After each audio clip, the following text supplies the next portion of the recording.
नमस्कार दोस्तों, एक बार फिर से स्वागत है आपका आशीष त्रिपाठी TCL यूट्यूब चैनल पर, जिसमें आप जानते हैं हाउ टू स्पीक इंग्लिश, जिसमें हम लोग डिस्कस करते हैं हाउ टू स्पीक इंग्लिश के regarding grammar and skills by which we can become expert in how to speak in English. कैसे हम अंग्रेजी बोलने में कुशल बन सकें। आज का टॉपिक है टेंसेस। जैसा कि आप जानते हैं, टेंसेस का नॉलेज अंग्रेजी बोलना या अंग्रेजी भाषा लिखने, बोलने, पढ़ने, समझने सब के लिए बहुत आवश्यक है और अंग्रेजी बोलने के लिए इसका ज्ञान बहुत ही ज़्यादा ज़रूरी है।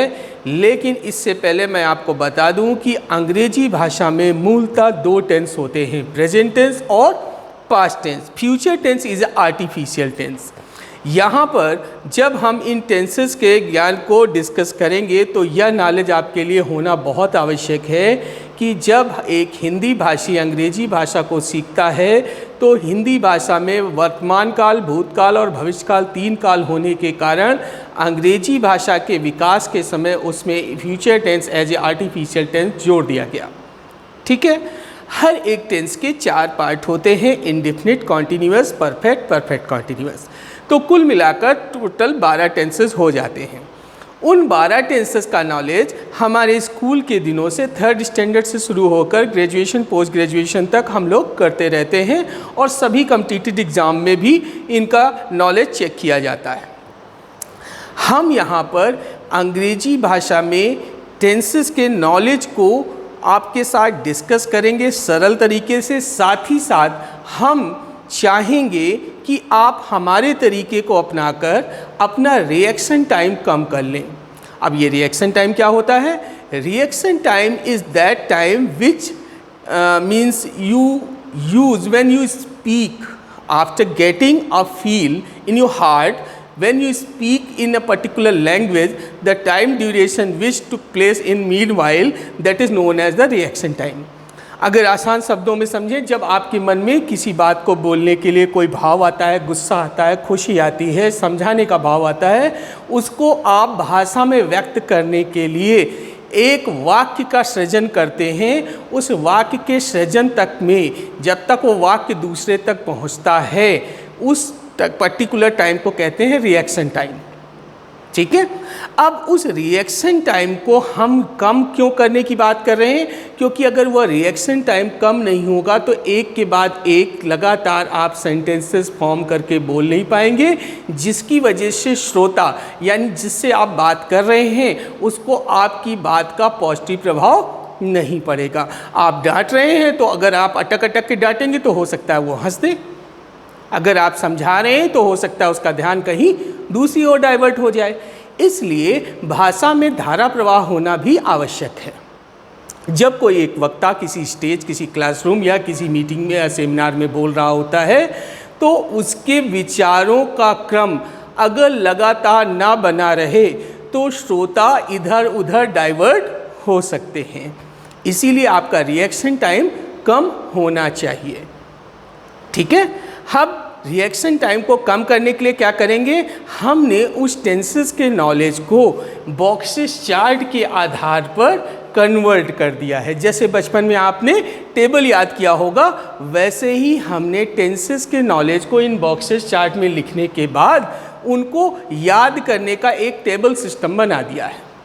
इस टेबल सिस्टम को याद करने से क्या होगा कि आप जैसे बचपन में पहाड़े याद करते थे तो जब आप दूसरों को सुनाते थे तो उसका उस वक़्त उद्देश्य केवल लगातार सुनाना होता था। ये नहीं बताया गया कि पहाड़े आपको क्यों याद कराए जा रहे हैं।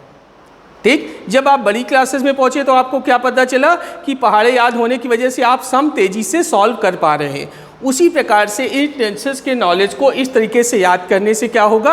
आप धारा प्रवाह सेंटेंसेस बोल पाएंगे, अंग्रेजी भाषा धारा प्रवाह बोल पाएंगे। Is it clear?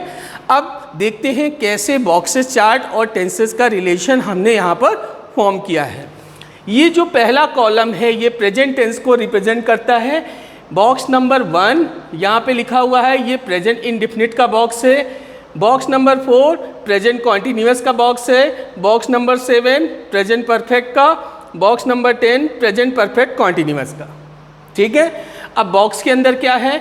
Box number 1 के अंदर हिंदी में काले मार्कर से लिखा हुआ है उसकी पहचान।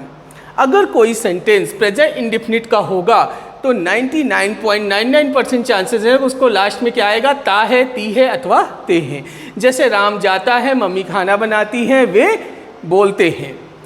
अब बॉक्स नंबर 1 आपके मन में सेंटेंस आया हिंदी में कि मुझे बोलना है, सर पढ़ाते हैं, तो ये सेंटेंस के लास्ट में ते हैं आया है, तो ये बॉक्स नंबर 1 का है। इंग्लिश ट्रांसलेशन के वक्त क्या होगा, ऑक्सिलरी डू या डज या वर्ब की सिंगुलर फॉर्म या फर्स्ट फॉर्म का प्रयोग करके इसका इंग्लिश ट्रांसलेशन बनेगा। ठीक है। बॉक्स नंबर 2 की हिंदी पहचान क्या है, आ, ई, ये, या, ता, था, ती, थी, ते, थे। इसमें ऑक्सिलरी क्या यूज होती है, डिड, और वर्ब की सेकेंड फॉर्म अथवा फर्स्ट फॉर्म। फ्यूचर इंडेफिनिट जिसकी हिंदी पहचान है गा, गी, गे, जैसे राम जाएगा, मम्मी जाएंगी, वे जाएंगे। और अगर वह सेंटेंस बॉक्स नंबर 3 का है, फ्यूचर इंडेफिनिट का है, तो उसकी इंग्लिश ट्रांसलेशन में ऑक्सिलरी क्या लगेगी, सब्जेक्ट के बाद विल या शैल और उसके साथ वर्ब की फर्स्ट फॉर्म। अब आ जाते हैं बॉक्स नंबर 4। हिंदी पहचान रहा है, रही है, रहे हैं, auxiliary is am are, verb की आईएनजी फॉर्म। जैसे राम जा रहा है, वह जा रही है, वे जा रहे हैं। ये सेंटेंस किसको बिलोंग करेंगे, बॉक्स नंबर 4 को। और इसकी इंग्लिश अनुवाद में सब्जेक्ट के बाद ऑक्सिलरी क्या लगेगी, इज अथवा एम अथवा आर और उसके साथ वर्ब की आईएनजी फॉर्म। ठीक इसी प्रकार से पास्ट कॉन्टिन्यूअस बॉक्स नंबर 5 में रहा था, रही थी, रहे थे, और इसमें ऑक्सिलरी वॉज या वर और उसके साथ वर्ब की आईएनजी फॉर्म। बॉक्स नंबर 6 यानी कि फ्यूचर कॉन्टिन्यूअस टेंस, इसमें रहा होगा, रही होगी, रहे होंगे। ये हिंदी पहचान अगर आपके हिंदी सेंटेंस में आती है तो उसके इंग्लिश अनुवाद में सब्जेक्ट के बाद आप ऑक्सिलरी यूज करेंगे, विल बी अथवा शैल बी, उसके साथ वर्ब की आईएनजी फॉर्म। अगर सेंटेंस बॉक्स नंबर 7 का है तो उसकी हिंदी पहचान चुका है, चुकी है, चुके हैं, ऑक्सिलरी हैज़ अथवा हैव और वर्ब की थर्ड फॉर्म। अगर सेंटेंस बॉक्स नंबर 8 का हुआ यानी उसको हिंदी में जैसे बोलते हैं तो लास्ट में आता है चुका था, चुकी थी, चुके थे। जैसे वह जा चुका था, वह जा चुकी थी, वे जा चुके थे, तो उसके इंग्लिश ट्रांसलेशन में सब्जेक्ट के बाद ऑक्सिलरी हैड और वर्ब की third form. Future perfect tense का सेंटेंस हुआ तो हिंदी पहचान आएगी, चुका होगा, चुकी होगी, चुके होंगे, ऑक्सिलरी विल हैव अथवा शैल हैव, उसके साथ वर्ब की third form. Present perfect continuous का सेंटेंस हुआ तो हिंदी सेंटेंस के लास्ट में रहा है, रही है, रहे हैं की हिंदी पहचान आएगी और सेंटेंस में टाइम प्लस से आएगा। तो ऐसे सेंटेंस को इंग्लिश में ट्रांसलेट करने के लिए ऑक्सिलरी क्या यूज करेंगे, हैज बीन अथवा हैव बीन और उसके साथ वर्ब की आईएनजी फॉर्म। रहा था, रही थी, रहे थे प्लस टाइम प्लस से। अगर हिंदी वाक्य जो आप बोलना चाहते हो उसके लास्ट में ये आ रहा है तो उसके इंग्लिश ट्रांसलेशन में ऑक्सिलरी लगेगी हैड बीन और वर्ब की आईएनजी फॉर्म, क्योंकि वह सेंटेंस होगा पास्ट परफेक्ट कॉन्टिन्यूअस का।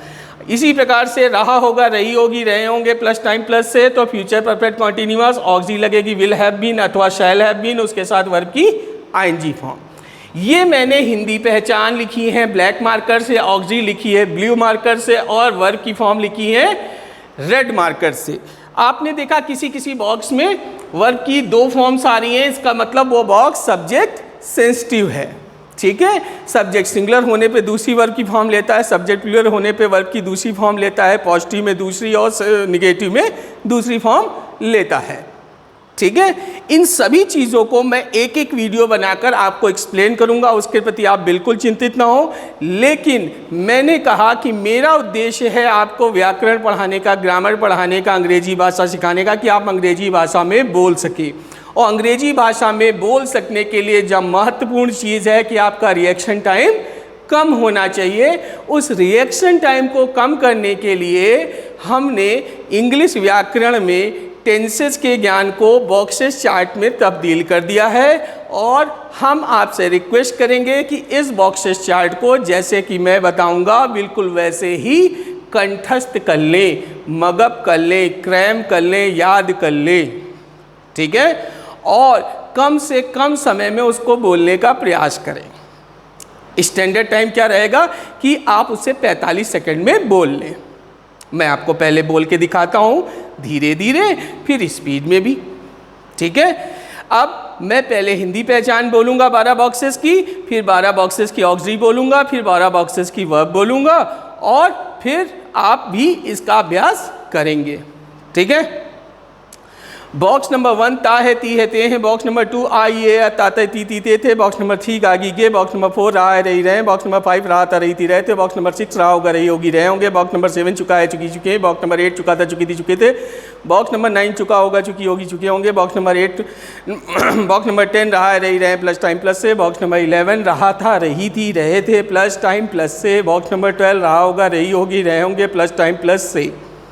Auxiliaries, box number 1 do or does, box number 2 did, box number 3 will shall, box number 4 is am are, box number 5 was were, box number 6 will be shall be, box number 7 has or have, box number 8 had, box number 9 will have or shall have, box number 10 has have been, box number 11 had been, box number 12 will have been or shall have been। Verb, box number 1 verb की singular form या first form, box number 2 verb की second form या first form, box number 3 verb first form, box number 4 5 6 verb की ING form, box number 7 8 9 verb की third form, box number 10 11 12 verb की ING form. Is it clear? अब इसी कार्यक्रम को speed में करेंगे, जैसे बचपन में टेबल याद किया था। ये मैं किस उद्देश्य से सिखा रहा हूँ आपको स्पीकिंग सिखा रहा हूँ। स्पीकिंग के लिए टेंसेस का नॉलेज टिप ऑफ टंग पे होना चाहिए। सेंटेंस दिमाग में स्ट्राइक करे वैसे ही ग्रामर जज हो जाए, ऑक्सिलरी जज हो जाए, वर्ब जज हो जाए। ऐसा कब होगा? जब आप ये चार्ट याद कर लेंगे। और कैसे याद करेंगे? जैसे मैं आपके सामने अब बोलने जा रहा हूँ, ठीक है?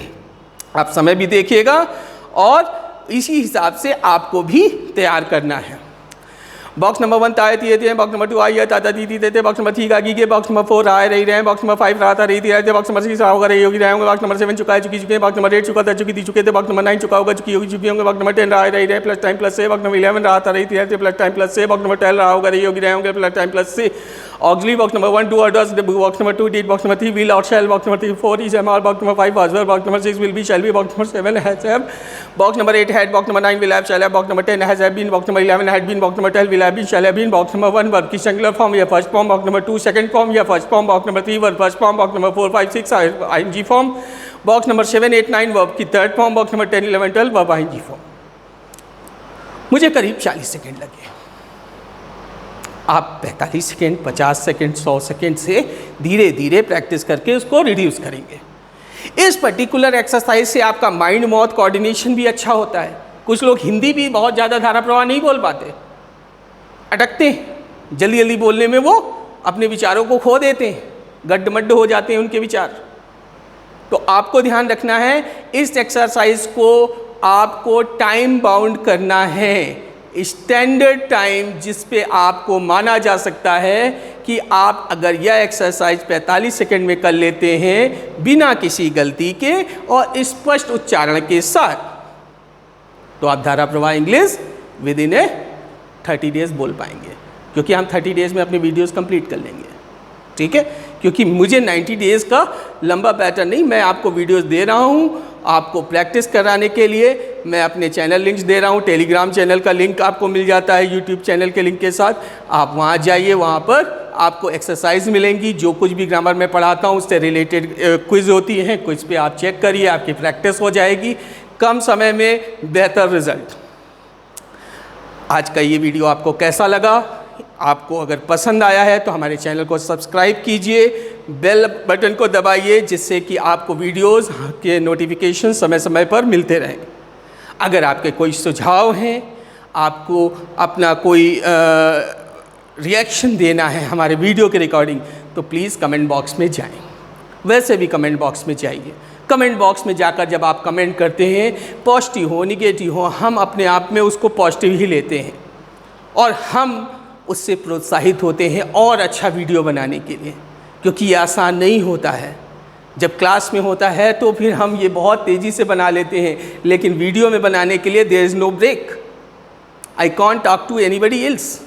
मैं कोई भी ब्रेक नहीं ले सकता और मुझे वीडियो बहुत लंबा भी नहीं करना होता है।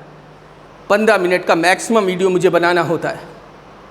तो जब आपके कमेंट हमें मिलते हैं तो हमें प्रोत्साहन मिलता है कि लोग हमारे वीडियोस देख रहे हैं, पूरे वीडियो देखने के बाद अपने विचार हम तक भेज रहे हैं, जिससे हमें पता चल रहा है। और हम जब नई रचना अपनी करते हैं, नया वीडियो बनाते हैं, तो उसमें और बेहतर करने की कोशिश करते हैं।